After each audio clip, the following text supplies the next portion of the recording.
Well, it's hard to comprehend or even visualize, but we are witnessing the most severe humanitarian crisis since the end of the Second World War. Conflict and famine have driven more than 22 million people from their countries. It is putting immense pressure on nations hosting these migrants and refugees, and it is a situation that requires a new set of responses. That's according to Professor Paul Spiegel, a former UN official who's been speaking to our Washington correspondent, Daniel Ryntjes. Well, I think two things. Number one is that the amount of humanitarian funding has been increasing, but it has not kept pace with the magnitude of the humanitarian situations that are occurring.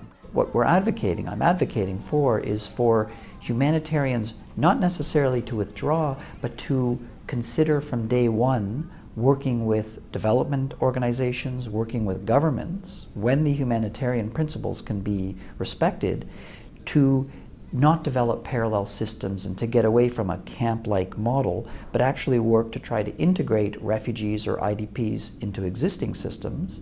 But the most important thing is to ensure then, when we do this, that the money and the infrastructure improves those systems, not just for those that are displaced, but also for the national. And fundamentally, at the end of all this, there is an idea about the incredible entrepreneurialism of people who are refugees seen as helpless, but ultimately could provide their own solutions not only for themselves, but for the communities in which they find themselves.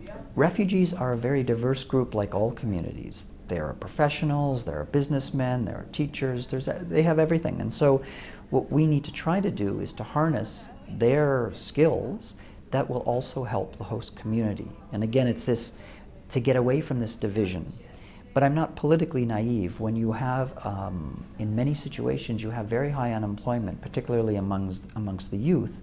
And if you're running a country and you say, oh, okay, now we're going to allow the refugees to work when their own people have problems, that won't work as well. We need to be able to, again, look more holistically at what are the development plans for these countries, how can the refugees and IDPs further the development plans and help the local economy.